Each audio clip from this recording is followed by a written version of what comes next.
I'm Catherine Dormandy. I'm teaching at the University of Innsbruck at the Institute for Christian Philosophy. I think narratives engage listeners in a very different kind of way than arguments do. Arguments compel, they force you to believe the conclusion that they argue for. And when we're compelled to believe something, we're on the defensive. Whereas when we listen to a narrative invites, it shows us, and it invites us to have a conversation.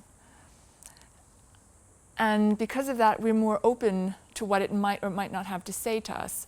And I think just human nature is such that when we feel compelled, on the one hand, we're more resistant to envisioning how the conclusion might be true.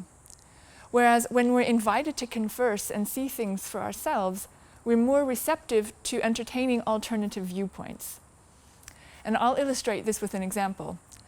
So think of the passage in 2 Samuel in the Bible, where King David, has just committed a horrendous crime. He has basically had one of his generals murdered so that he could conceal the crime of sleeping with this man's wife and getting her pregnant. Now Nathan, the prophet, needs to explain to David what he's done wrong because the Lord disapproves of him. It's very dangerous to explain to the king that he has done something wrong because he has complete power over you, and especially if he's already feeling defensive about it, as we know that David is in the story. So what Nathan does is he doesn't try to give David an argument for why what he did was wrong. He tells him a story about a rich man and a poor man, and a rich man who takes a precious lamb that the poor man has and slaughters it for his own meal.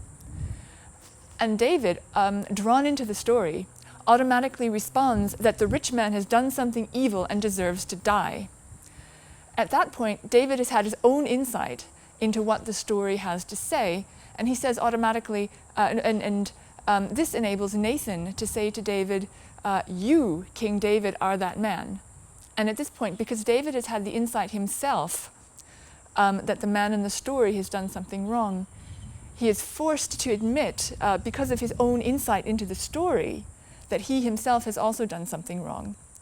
Whereas I think if Nathan had tried to convince David by giving him some sort of argument from moral principles to the conclusion that one ought not to do certain things, David might not have been very receptive and he might have responded angrily.